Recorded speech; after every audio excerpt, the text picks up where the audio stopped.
Okay, so the second one I'm going to do today is about, well, it's still on kind of the dating scene topic, but skepticism and dating. So I find this topic interesting there's a lot of nuance to this. I feel that our inner pragmatic slash cynic already comes with a certain preconceived notion about the world around us. We're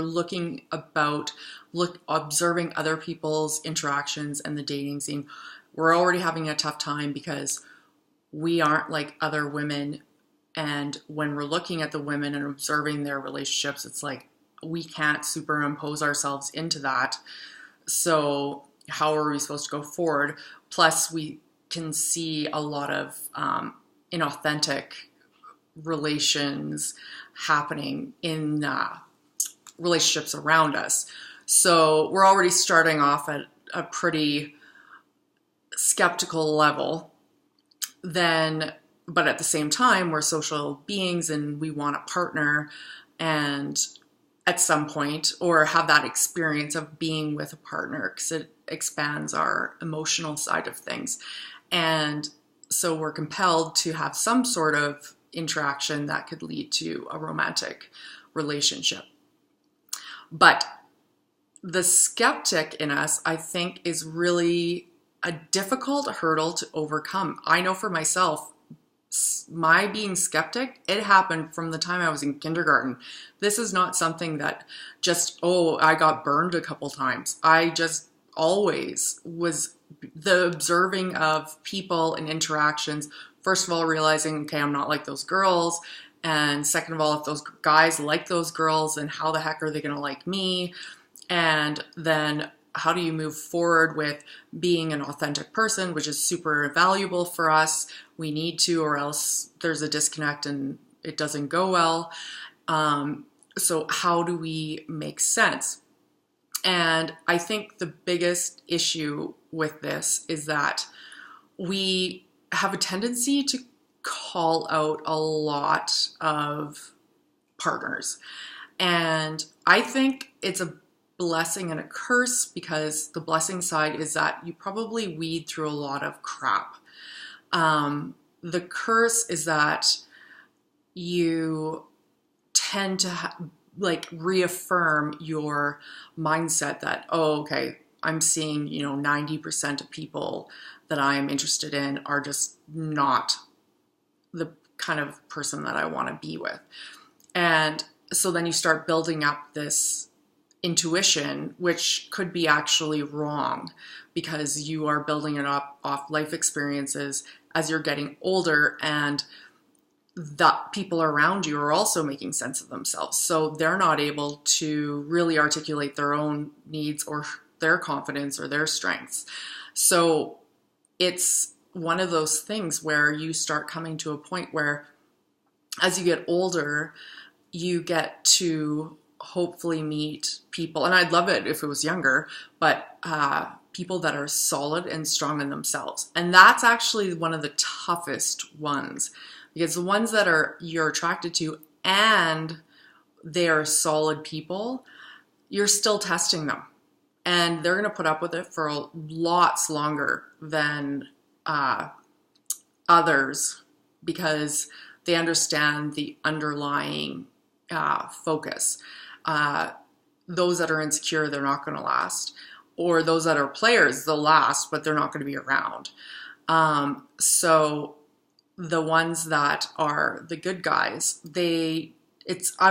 you always say how, these guys just chip away at you, or girls chip away at you till a point where, you can trust them. And I think it's actually two ways, because it's not all their effort. If you're interested and you're still hanging out with that person, you already know a little niggling that your gut is saying that guy's not that bad. So I'm going to still check and see what that's at. And then you're able to see, okay, he's reaffirming the good side rather than doing the bad side.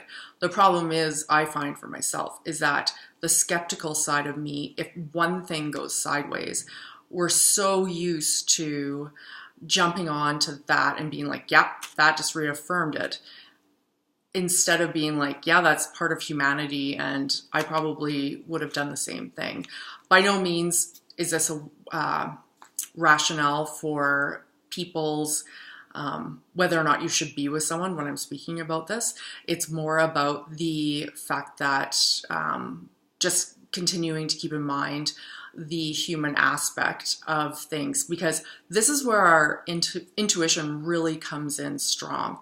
The fact that we have that intuition by now, if we've allowed them to be in our lives to the point where we're starting to feel comfortable, when something goes sideways, we'll be able to tell, okay, was that a good guy or good girl that was doing something that was, you know, just a one-off bad thing, or if it was actually bad. We're able to start using our rational components, not just our skepticism or past experience. Because to be honest, for the most part, at least for me, past experience isn't really lending in a positive way in when I'm moving forward, and that's not helping.